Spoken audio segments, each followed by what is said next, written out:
I was a private investigator with my own agency for the last 12 years. I started out as a police officer and learned the ropes there. After a couple of years, I decided to become my own boss. I usually took on 1 or 2 cases at a time depending on what I needed to do. I made a great living and set my own hours. I was 38 years old and had been divorced for a year. My marriage lasted less than 6 months. I dated many women throughout my life and never had trouble finding dates. Being a decent-looking male with financial stability and a promising future was appealing to many women.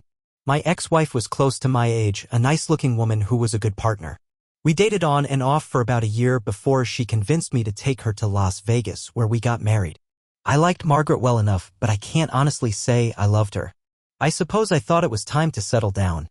We moved into my condo, which had all the amenities: a pool, a hot tub, a fireplace. It was a really nice place.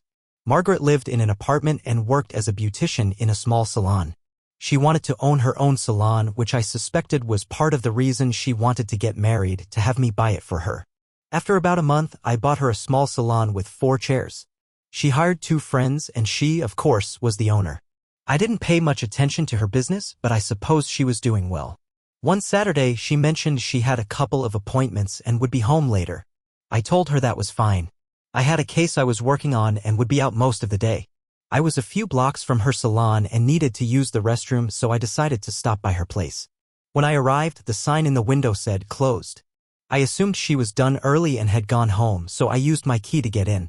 As I headed for the restroom, I heard sounds coming from the office. I knew what those sounds were, being a private investigator, but I didn't know who was in the office. I cautiously approached the door, felt the doorknob, and realized it wasn't locked. I took out my firearm, which I always carried, and opened the door quickly. There was my wife of a few months with her skirt up and sitting on the lap of another man. I must have startled them as Margaret screamed and called out my name. Her lover tried to get up, but I intervened by striking him once, leaving a bruise and scratch on his cheek. I told him to get up and leave immediately, warning him that the next time I saw him, he wouldn't be so lucky. He hurriedly dressed and left. Margaret was crying and tried to explain that it wasn't what it seemed. I told her to be quiet. She was supposed to be my wife, and here she was with another man. Our marriage was over.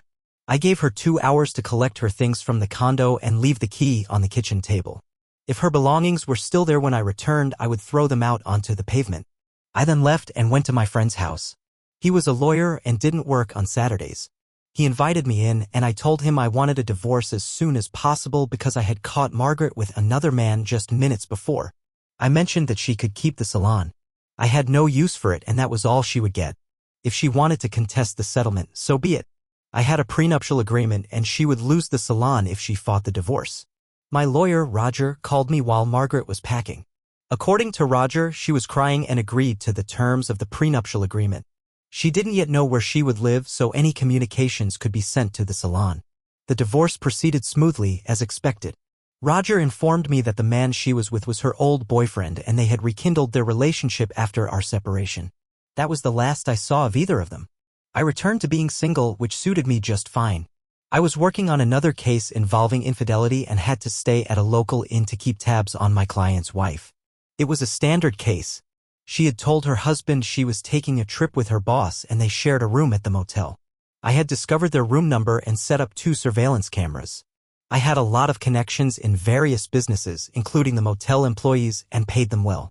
All I had to do was wait until the next morning to retrieve my tapes.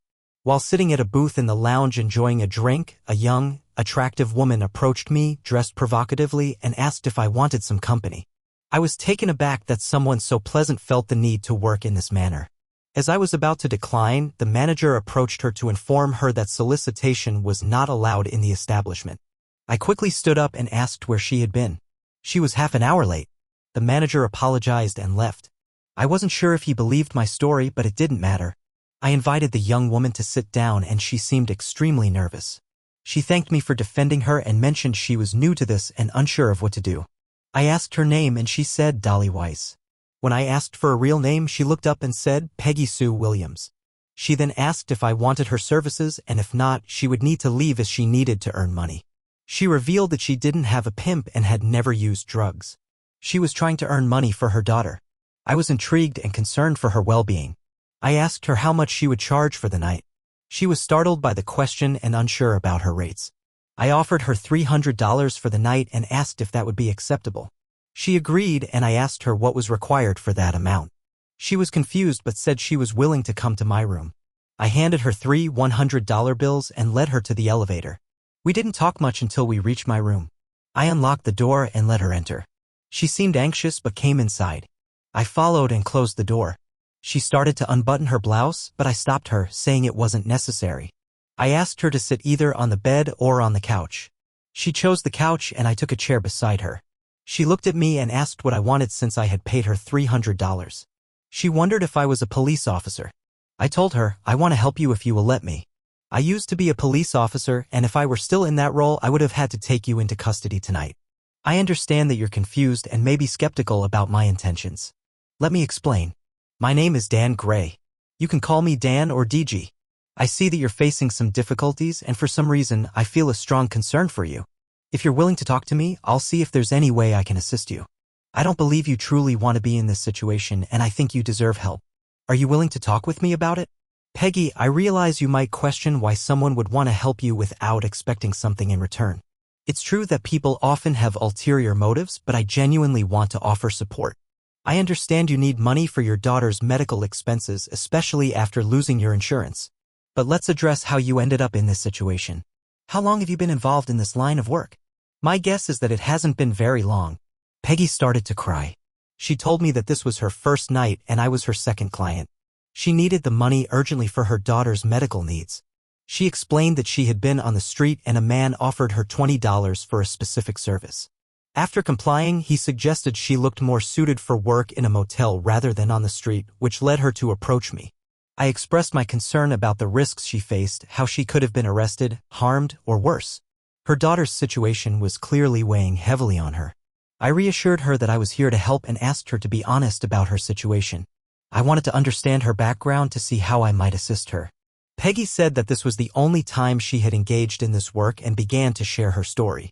She told me that when she was about 7 years old, she became a ward of the state after her parents were arrested by the police. Her caseworker informed her that her parents were involved in drug dealing, though she didn't fully understand what that meant at the time.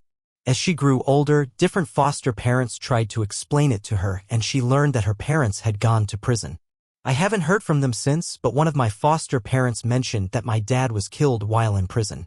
I'm not sure if that's true or not. I moved from one foster home to another. Some of the families were really kind while others treated me poorly. I guess they had preconceived notions about me due to my parents' background. Despite the instability, I did well in school, but I struggled to make friends because when people learned about my parents, their families would discourage them from associating with me. It was a tough experience, and it felt like I was being judged for my parents' actions. As I grew older, I tried to adapt to each new family, but I never formed close bonds because I was always moved to another home. I wasn't fond of the last family I stayed with when I turned 17, but I had to endure until graduation. I met a boy named Tim Addy at school who became my boyfriend. After graduation, I turned 18 and ran away with Tim. We rented a trailer. I started at a community college and worked at a store while Tim got a job at a local factory. When I became pregnant, Tim said he was too young to be a father and pressured me to have an abortion, threatening to leave if I didn't comply. I wasn't willing to give up my baby, so Tim left us. I continued working as much as I could until the baby was born. A friend I met at the market moved in with us to help with rent and expenses. I had to quit school after Trina, my daughter, was born. Despite that, I managed to get a job at a local bank doing bookkeeping. It was a decent job and provided insurance for Trina and me. I still had some medical bills from before I had insurance, but the hospital allowed me to make monthly payments. That's how things have been for the past 3 years. Sue, my roommate, and I share responsibilities for taking care of Trina. I work during the day and Sue looks after Trina while I'm at work. At night, I take over. Recently, Trina developed asthma and the doctors prescribed medication for her about 3 months ago. When the bank announced layoffs, I was among those affected. After being laid off, I struggled to find another job that provided insurance as I didn't finish college. I was getting unemployment benefits, but my insurance coverage ended and I faced a growing financial strain due to Trina's worsening health. I was scared and worried about my daughter, but didn't reach out to Children's Services because of my own experiences and fear they might take Trina away from me. With mounting medical bills and no other options, I felt desperate. One day, I looked in the mirror and thought maybe someone would pay for my company despite my reservations. I decided to give it a try for the sake of my daughter. Peggy started crying again. I reassured her that everything would be okay and asked if she was hungry. She hadn't eaten recently, so I ordered sandwiches and salads from room service and got a soda for her and some beers for myself. While waiting for the food, I turned on the TV to watch the news and continued talking to Peggy. She told me she was 23 and her daughter Trina was 4 years old. During the news broadcast, there was a segment about a special award being given to someone named Harold Batty for his charitable contributions. I noticed Peggy's reaction. She grimaced, but she didn't say anything. I turned off the TV when there was a knock on the door. It was my friend Rob, a hotel employee, bringing our food. I asked him how things were going next door, and he laughed, mentioning he had heard some noises. I reminded him to call me in the morning before cleaning the room. He agreed, and I gave him a generous tip. Peggy asked about the interaction with Rob, so I explained that I was conducting surveillance for a client and needed to complete my work first thing in the morning. As it was getting late, I offered Peggy a place to stay for the night, suggesting she take the bed while I used the couch, which could be converted into a bed. She asked if she could call her friend Sue to check on Trina. I overheard Sue saying, "You did it, didn't you?" Peggy replied vaguely and said she'd explain more in the morning. Sue reassured Peggy that Trina was okay and had gone to sleep after taking her medication. Once we finished eating, Peggy cleaned up while I took some notes. I needed to verify Peggy's honesty if I was going to help her. When she came out of the bathroom, she was wearing one of my long t-shirts and asked if it was okay. I smiled and said the t-shirt had never looked so good. I went into the bathroom and took a shower. When I came out, Peggy was fast asleep, looking serene. I hoped she had been honest with me. I genuinely wanted to help her. The next morning, I got up early while Peggy was still asleep. I left her a note, reminding her to be there when I returned. I went to a local Walmart that was open 24 hours. I bought a blouse, a pair of jeans, a package of underwear, and sneakers for her. I also visited the cosmetics counter and picked up some cologne and lipstick that I thought would suit her. Realizing I had forgotten a bra, I went back and got one, then packed everything into an overnight bag and headed back to the motel. As I opened the door, I heard Peggy singing in the shower. She had a pleasant voice, and I imagined her singing to her daughter. When the shower stopped and the bathroom door opened, I must have startled her. She let out a small scream as she stood there wrapped in a towel. She looked great. I handed her the overnight bag and she asked what it was. I told her it was clothes because I didn't want her going out to breakfast in what she was wearing. She took the bag and went back into the bathroom. A few minutes later, she emerged smiling and asked how I knew her sizes. I explained that when I went to the bathroom the night before, her clothes were scattered and I noticed the size tags. I guessed the jeans based on her skirt and chose the cologne and lipstick because I liked them. She thanked me and gave me a kiss on the cheek. Then she asked what would happen next. I told her we'd go to breakfast, return to the room, and after I finished my work, I'd make sure she got home. After breakfast, Peggy looked great in the jeans. She could have passed for my daughter. She was lovely and smelled wonderful. She was cheerful throughout our meal. I went next door to collect my tapes. Judging by the state of the room, my client's wife and her boss had spent the night. I planned to deliver the tapes to my client later. I asked Peggy if she had driven to the motel the night before. She laughed and said her car was so old it would be a classic if it were in better shape. It was just an old rust bucket that got her around.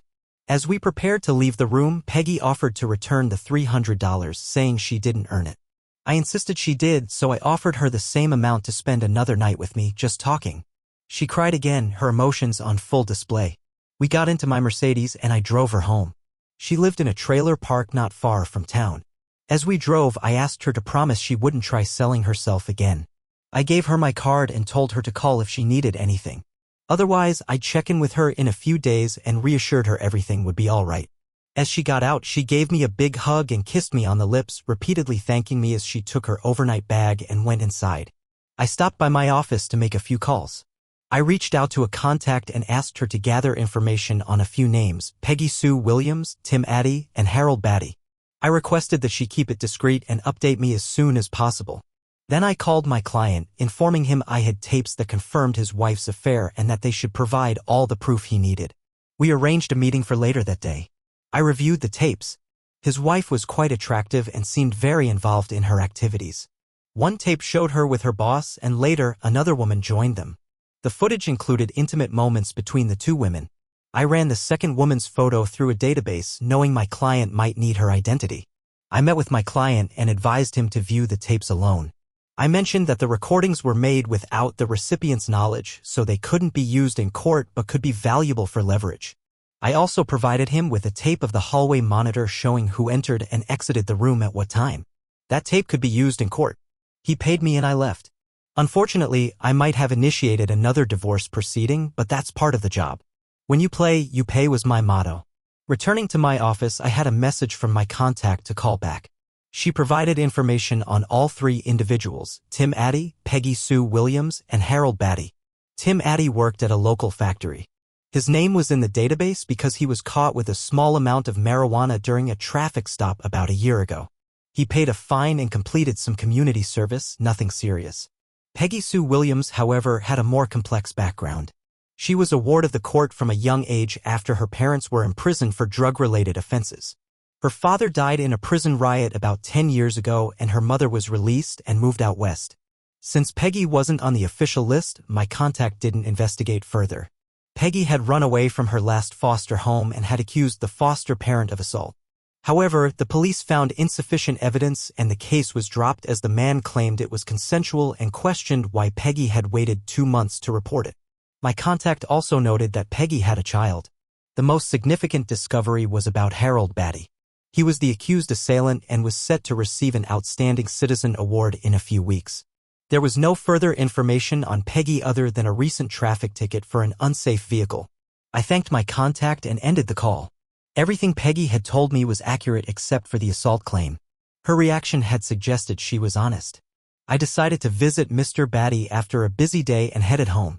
I thought about Peggy, her difficult past, and her sick child and felt a growing sense of care for her. I went to bed early, tired from the hideaway bed but with the knowledge that Peggy was close by. I woke up to my phone ringing at 4:30 a.m. It was Peggy, sounding anxious. "Dan, is that you?" she asked. I recognized her voice immediately. She explained that Trina was having trouble breathing and needed to be admitted to the hospital. She asked if she could borrow money for Trina's admission. I told her to have the doctor admit Trina and I would be there in 15 minutes. I dressed quickly and headed to the hospital knowing they had to admit children without delay. I was frustrated by the unnecessary difficulties Peggy was facing. When I arrived, Peggy ran to me and the doctor apologized for the admission error. I told him to apologize to Peggy as she must have misunderstood him about her daughter's admission. The doctor expressed his regret to Peggy and I went to the admissions desk offering my credit card to cover all charges for Trina. I also asked for an itemized bill and to add any remaining balance to the account. The clerk seemed concerned, likely having informed the doctor of the outstanding balance. Peggy, tearful again, hugged me and thanked me repeatedly. I assured her that everything was taken care of and that Trina would receive excellent care. The doctor returned, saying Trina's breathing was under control and they would keep her for a few days to run tests and determine the appropriate medication. Peggy and I then went to the cafeteria for coffee and talked for a while. She expressed her gratitude, saying she had never met a man like me and didn't know men like me existed. I reassured her, no more tears. I'm here if you need me. I felt compelled to help a stranger, unsure why I felt responsible but driven to do so. Peggy mentioned wanting to return to Trina's room and I told her to call me later in the day because I would like to see her at my office when she had a chance. There were a few things I wanted to discuss with her. She said she would repay every dollar I loaned her, even if it took the rest of her life. I just smiled and mentioned that I liked the idea of seeing her for that long and might just hold her to it. Later that day, she called and informed me that Trina was doing well. The doctor said that the medications hadn't been effective, which was why Trina experienced the breathing flare-up. However, now that she was tested, they were confident they could find the right combination and Trina would likely be released in the next couple of days. She thanked me again and said she hadn't forgotten that I wanted to see her and would come by probably the next day when her friend Sue would be with Trina. 2 days later, a car emitting blue smoke pulled up in front of my office. I watched Peggy jump out, smiling when she saw me at the door. She asked how I knew she was coming and I told her I heard her car's noise and saw the smoke 10 minutes ago. She laughed and came into my modest office. As she entered, she saw a beautiful woman at my reception desk and looked taken aback. I introduced the two women. "Peggy, this is June, and June, this is Peggy, the woman I mentioned to you." They greeted each other, though there was an air of curiosity. June, my younger sister, had always been protective of me, often watching any woman who approached. She had previously voiced disapproval of Margaret, and look where that led. I had told her about Peggy, which was probably why June scrutinized her so closely. June had been working for me for years but had been working fewer hours recently. I wanted her opinion on hiring Peggy, so I planned for June to interview her for the position. After the two women finished their introductions, I asked Peggy into my office and asked June to hold any calls for a few minutes. Peggy followed me into the office and I took a seat behind my desk while she sat in a chair. I asked about Trina and she said Trina was doing great. Peggy mentioned that my help had likely saved Trina's life, even though I hadn't met her yet. She said she could see the warmth in my eyes and knew I had a kind heart because of everything I had done for her and Trina. Well, Peggy, I have a couple of things to discuss with you, I began. I'm not talking about money. I needed to ask her some questions and required complete honesty if I was to continue assisting her. I've been honest with you, Dan, Peggy said. I know about the assault, I said. She started crying, so I got up, went around my desk, and held her. I didn't mention it, Dan, because nobody believed me, so I figured, why would you? That's why Tim left. He didn't want to be a father to someone else's child. I'm sorry, Dan. Everything else I explained to you is true. She sat back down and I pulled a chair next to her. Peggy, you can have a DNA test done, and if it proves positive, he would be required to pay child support. He admitted to having sex with you, although he claimed it was consensual. However, if he assaulted you, I understand why you wouldn't want him near your daughter. You can appreciate that, can't you? Of course I can, Peggy replied. I was only thinking about your financial situation. I'm sorry. Are you okay? I asked, thinking ahead. I mean, with work, do you have experience in bookkeeping, accounting, and general office tasks? I think I'm capable, she answered. What are you suggesting? I'm considering offering you a job, I said. It depends on my sister's opinion. She's a great judge of character. If you're interested, I'll have her interview you. That beautiful woman out there is your sister? Peggy asked. I would love to interview for the job, especially if it includes benefits. She smiled and I wasn't sure if she was pleased about the job opportunity or June being my sister. I called June in and told her I had to leave to work on a case involving infidelity. I asked her to have Peggy fill out an application and conduct the interview as discussed earlier. I said I would be back later to talk about it. Peggy thanked me again for everything and I told them they could use my office and I would see them later before leaving. I hope June liked Peggy as much as I did. I promised June I would abide by her decision. A few hours later, I called the office and informed June that I wouldn't be able to return that night due to working on the infidelity case. She asked me if I was ready to discuss Peggy. I replied that my focus needed to be on my current task, but I would call Peggy and let her know that I'd give her an answer by tomorrow. I knew June could sense my anxiety in my voice.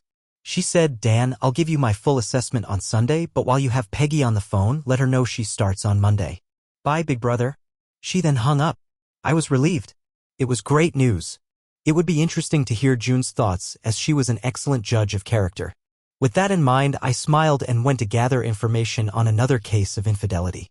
It seemed like people no longer valued their relationships. For once, I wished to discover that the spouse wasn't cheating, just a misunderstanding on the client's part. Unfortunately, that hadn't happened yet. Usually where there's smoke, there's fire. What an original insight. I gave Peggy a quick call. She answered eagerly, asking, well, did I get the job? I hesitated before replying. I had a tendency to do that. Dan, are you there? I heard a hint of sadness in her voice. I couldn't leave her hanging. Yes, Peggy, I'm here, I said softly. I didn't get a chance to speak with June for long, and I won't be back tonight. She told me to tell you that she prefers you wear skirts and blouses or a business outfit and that you should be there Monday at 9 a.m. Do you think you can make it in that old car of yours? I could hear her crying again, but this time it was tears of joy. Oh, Dan, I'm so happy. Thank you, thank you, thank you. You've done so much for me and you hardly know me. I'll be there if I have to walk. Listening to her brought tears to my eyes as well. I had to refocus on my work, so I told her she was welcome and that I would see her on Monday. I continued with my investigation, following my client's spouse to a suburban house. It appeared to be another case of infidelity. Gathering evidence at homes was challenging, but my equipment was sophisticated enough to handle it. I aimed my microphone toward the house to capture the sounds and used my laptop to check the address. According to the data service I used, Bob and Sarah Mills had lived there for 12 years. I called my source for a background check, as I like to provide my clients with comprehensive information. She promised to get back to me, so I continued recording the sounds from the house. The noises were explicit and ongoing. I always wondered why the husband was cheating. I had met his wife, who was as attractive as the woman he was with. She didn't seem like someone who would always refuse her husband. I just needed to collect the evidence. My source called back, saying there was no significant background information on either person. It seemed like another marriage falling apart. I needed a few pictures as evidence to avoid having to return later. I took pictures of the car entering and leaving the premises. It turned out that Bob and Sarah Mills were old schoolmates, likely an old boyfriend and girlfriend rekindling past times. I hated cases involving children. I completed the photos and recordings and submitted them to my client, who informed me that Sarah was her rival from school. She had thought she won the man, but it turned out he wasn't as great as she had hoped. With my job done, the couples would resolve their issues in court. I headed home, reflecting on Peggy and little Trina, whom I had yet to meet. Some families had everything and wasted it, while others struggled to make ends meet. On Sunday, I stopped by my sister's house to discuss Peggy before meeting her on Monday. June greeted me with a warm hug, and her 2 kids ran out to greet me, calling Uncle Dan. Uncle Dan. June had been married for about 8 years to Bob, a skilled electronics technician. He was the reason I always had the latest equipment. As Bob cooked steaks and the kids played in the pool, June and I talked. "Well, what do you think of Peggy Sue?" I asked. "Dan, she's wonderful, bright, intelligent, and, as you know, beautiful. She picks things up quickly. I went over a few duties with her, and she learned them immediately. She's familiar with using a computer, although she'll need to learn our specific programs. I don't anticipate any problems." She did ask if she could bring Trina to the office for the first few weeks until she gets accustomed to her new medical routine. After that, she plans to enroll Trina in preschool. I said I'd discuss it with you, but I don't foresee any issues there. The only concern I see is that she seems to be quite fond of you, June added. What do you mean? I asked, surprised. Dan, she's extremely grateful for everything you've done. It's clear she feels a deep sense of obligation. I was taken aback.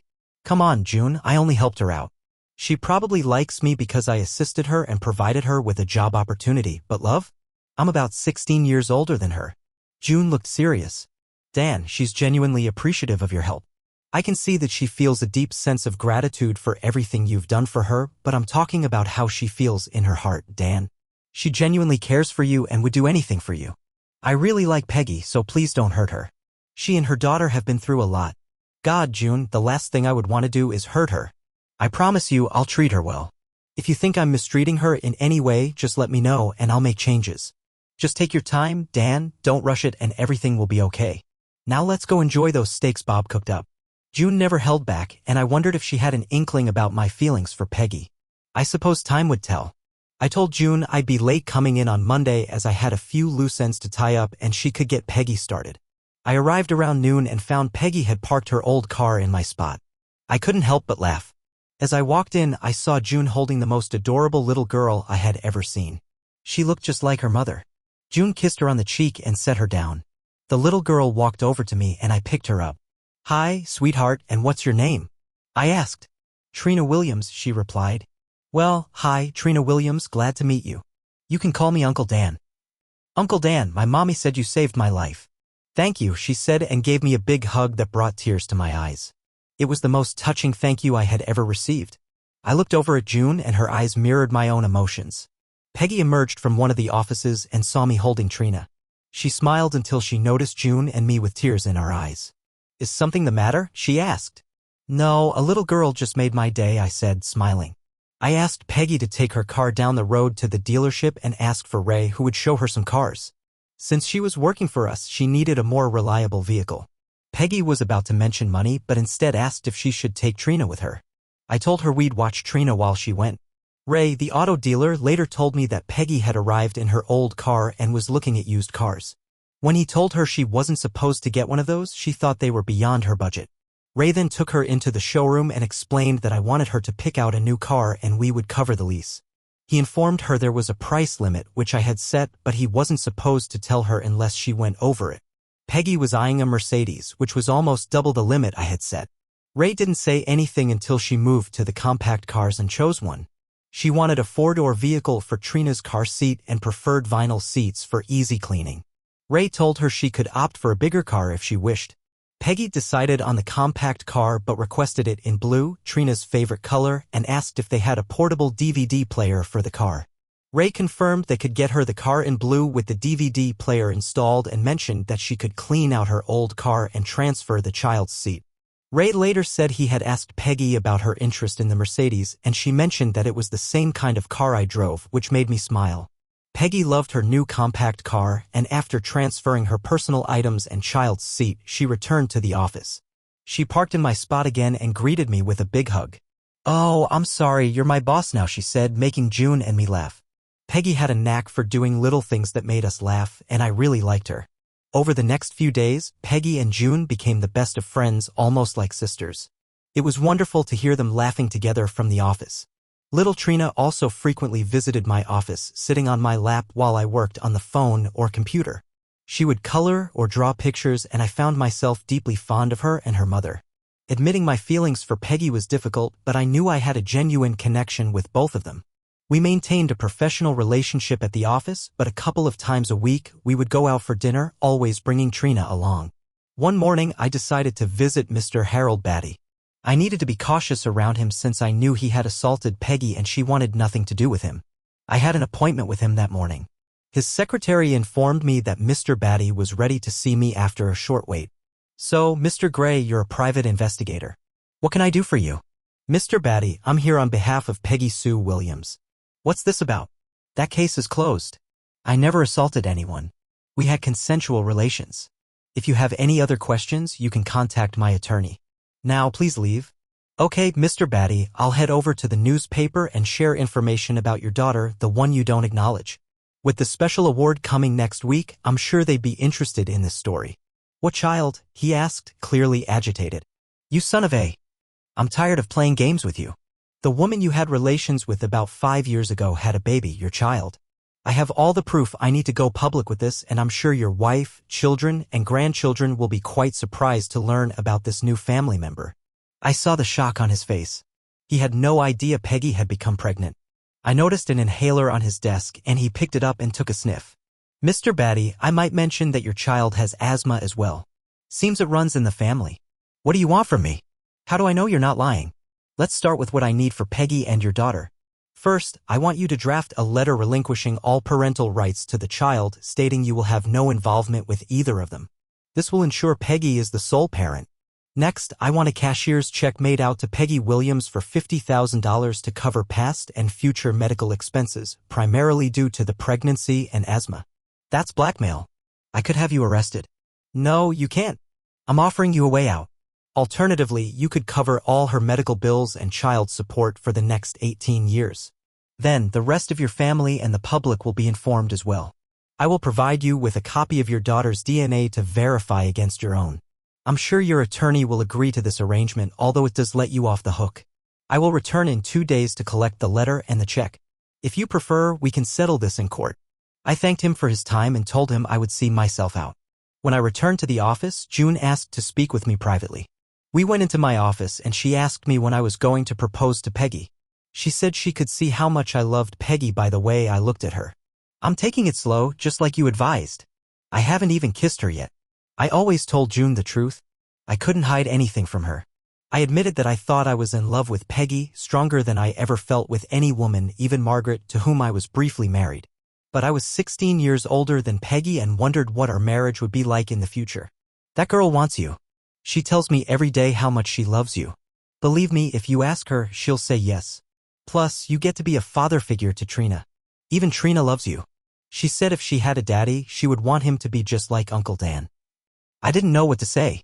I asked June again if she was sure. She looked up at the ceiling in disbelief and then walked out. I followed her and was approached by Peggy. "Dan, would you like to go on a real date with me? My roommate Sue is getting married on Saturday and asked me to invite you to the wedding and reception. She's never met you and I talk about you all the time. Would you be my date?" "Wow, I've never met her. I'd be honored to be your date." That was a positive step. Later, when June and I were alone, I asked about watching Trina on Saturday.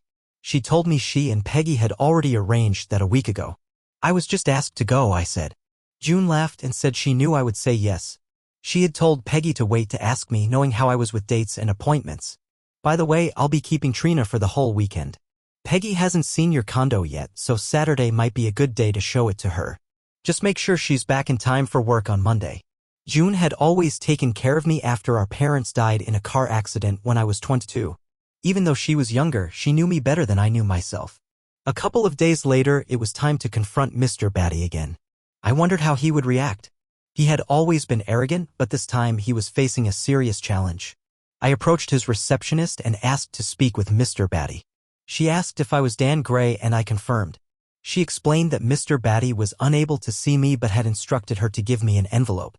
She handed it to me and I thanked her before leaving his office. Clearly, Mr. Batty was too intimidated to see me again. As soon as I got into my car, I opened the envelope.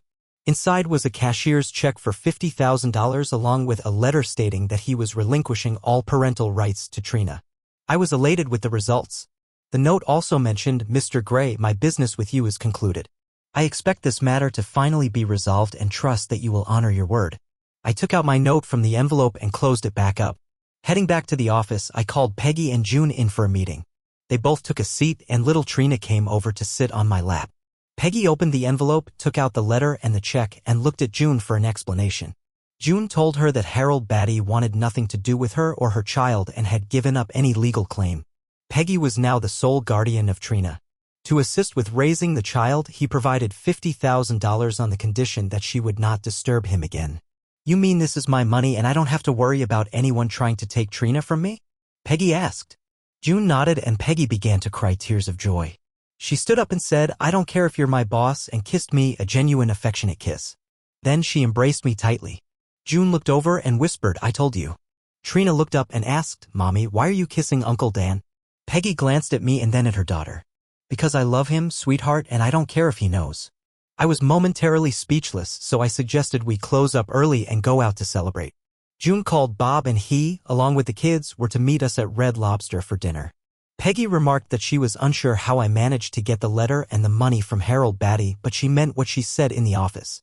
I was often at a loss for words around Peggy lately. When the time came for me to express my feelings, I wanted everything to be perfect, the right mood, right time, right place. Trina wanted to sit next to me at the restaurant, ending up between Peggy and me.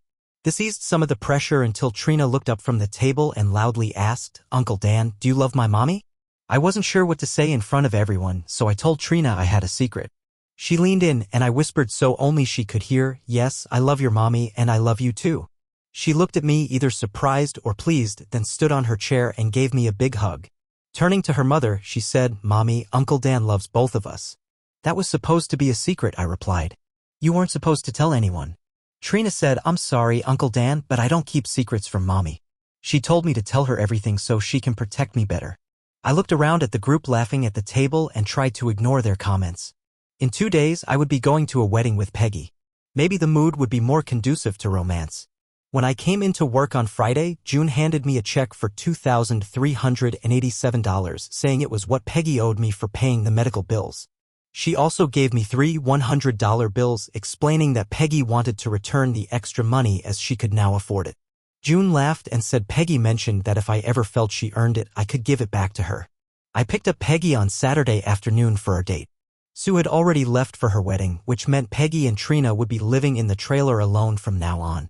June was there to pick up Trina when I arrived. She looked around the trailer, then came up to me before Trina came out. "Big brother, follow your heart and do the right thing tonight." I understood her meaning and planned accordingly. June had never tried to set me up with anyone before, so her instincts must have been right. Peggy appeared at the door, looking angelic in blue. I could hardly describe my feelings at that moment. I took her hand and walked her to my car. She kissed her daughter goodbye, told her to be good for Aunt June, and hugged June, thanking her for everything. I opened the car door for Peggy and told her how beautiful she looked. We drove to the wedding, took our seats in the church, and as the ceremony began, I held Peggy's hands in mine. I watched as the bride walked down the aisle. To my surprise, the bride was an older woman, possibly near 60. It hadn't occurred to me that she might be older. As she walked by us, she smiled at Peggy, who had by then started tearing up. I handed her my handkerchief. I knew she was happy for her friend, but was probably also thinking about her own wedding and wondering if it would ever happen. At the reception, she introduced me to Sue. I said hello and offered my congratulations. It was very nice to finally meet her. She said, "Thank you for everything you've done for Peggy. I always wondered what a guardian angel looked like, and now I know," and then gave me a big hug. As the night progressed, I danced every slow dance with Peggy. I told her how beautiful she looked and how wonderful she smelled. "You better like it. You bought it for me," she said, referring to the lipstick and perfume I had chosen. I kept holding her close, then even closer. Sue, Peggy's friend, asked me for one dance. As we danced, she told me how much Peggy cared for me. It seemed everyone knew about it. Several men had asked Peggy to dance, but she had turned them all down. The groom asked her to dance, and they did for about a minute before Sue and I switched partners. I had Peggy back in my arms. I asked Peggy why she hadn't danced with anyone else. She said that this was our first real date and she preferred to dance only with me. I decided it was time to be open with my feelings. Peggy and I went out on the patio where we were alone. I took a deep breath and began, "Peggy, I love you with all my heart and soul. I know you know that, it seems everyone knows it. I want you to marry me, but I'm afraid that our age difference might be a problem." She stopped me by putting a finger against my lips and then spoke, "Dan, ages mean nothing to me. I don't care if you are 22 or 62. You are the nicest, kindest, and most wonderful person I have ever met. I knew I loved you from the first night we were together. I was afraid I wasn't in your league, but the more I learned about you, the deeper I fell in love with you. If the offer is still open, I would love to marry you and be your wife." I kissed her with gentle, loving kisses. "Dan, there is something I need to tell you. I may not be very experienced in intimacy. You know I've had relationships because of my daughter, but I have never made love. I'm a bit scared that I might not be able to please you." I looked into her tear-filled eyes and said, "I want a partner who can share intimacy. Will you come home with me tonight so we can see how we connect? There's no doubt in my mind about our chemistry. I've wanted you since the night I picked you up. I haven't been with anyone else since then. I don't usually spend the night on a first date, but for you I'll make an exception. Can we leave now and get a head start?" We bid farewell to Sue and her husband. I saw Peggy whisper in Sue's ear and I knew she was telling her about my proposal. They hugged and then we left. As we pulled up to my condo, Peggy was amazed by the pool, sauna, and hot tub. I asked if she wanted to start there, but she shook her head no. So we walked into my condo.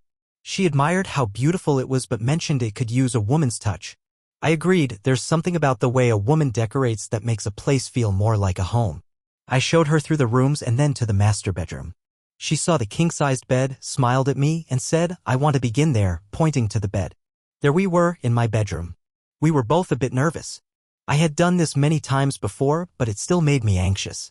I walked over to the CD player and put on a romantic disc with soft music playing in the background. I turned on a corner lamp and turned off the other lights. I asked Peggy if she wanted to continue and she replied, "More than anything. Just please be gentle with me." I reached for the zipper on her dress and slowly pulled it down, allowing the dress to slip to the floor. She stepped out of it and I carefully draped it over a chair. I wrapped my arms around her and kissed her softly, savoring her delightful fragrance as our lips barely touched. As I removed my suit jacket, she was untying my tie. When I started to unbutton my shirt, she paused me, saying she wanted to do it. While I removed my shirt, she unbuckled my belt and unbuttoned my trousers. We were left in our undergarments. She sat on the edge of the bed and I gently pushed her back so she was lying on her back, her legs hanging over the side. All the while, soft romantic music played in the background and I could hear Peggy's soft sighs, which filled the air with a beautiful tension. Eventually, I leaned closer and she exclaimed, "Oh my. I've never felt anything like this," as she experienced a wave of delight. She moved to the center of the bed and I joined her. "Dan, that was the most incredible feeling ever," she said. I started kissing her and she responded with growing passion. "Dan, let me bring you joy. You've given me so much and I want to do the same for you. I love you dearly." After we took a moment to catch our breath, Peggy was about to get up when she said, "I think I might have made a bit of a mess." We rested for a while and I asked her if she had packed a swimsuit in her overnight bag. She held it up and I suggested we cool off in the pool before returning to enjoy more intimate moments. "Dan, I love it when you say love instead of intimacy because with you, that's what it truly is. I've had experiences before, but I never really felt love until tonight. There's so much love within me, it just takes a little time to build up. Let's go to the pool and then come back and see what happens," she said. She put on a charming two-piece swimsuit that looked fantastic on her, and I slipped into my swim trunks. We headed to the pool and afterward she wanted to try the hot tub. Watching her in the tub was thrilling for me. I held her close and she smiled at the excitement between us. "I think it's time to head back inside before we get into too much mischief," she said with a playful grin. After refreshing ourselves, we returned inside and started again. She was eager and I began by being gentle. I lay across her, careful to support myself so that I wasn't putting all my weight on her. Everything felt so intense. Unchained melody played softly in the background and I could hear the lyrics, "Oh my love, my darling, I hunger for your touch. Are you still mine?" I need your love, Godspeed your love to me.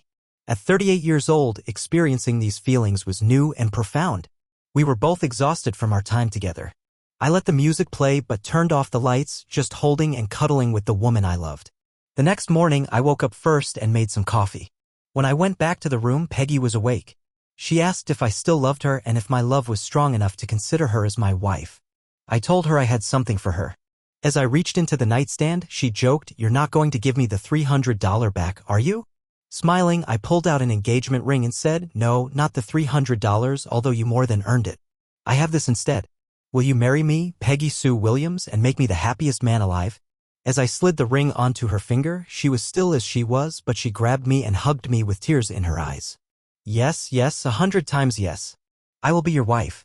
You have made me the happiest woman on this planet." The rest of the weekend was a repeat of our wonderful time together. We went to work on Monday and June noticed the glow on both of us. "Hey, little brother, I've never seen you glow like this before. Must have been a fantastic wedding you went to," she said with a smile as I headed for my office. In the office, Trina was sitting at my desk drawing.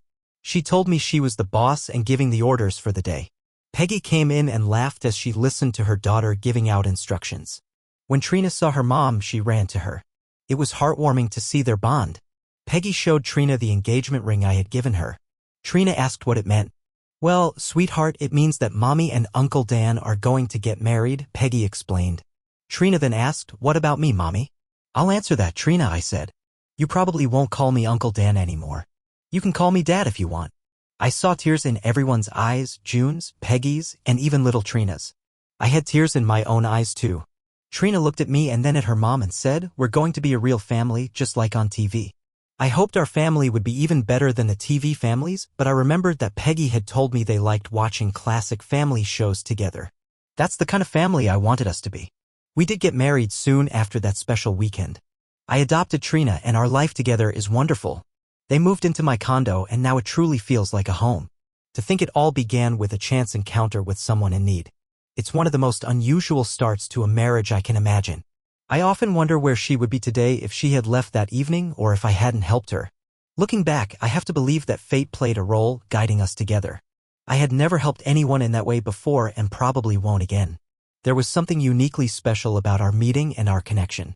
Our intimacy is fulfilling, and though we wait for Trina to go to bed, the wait is always worth it.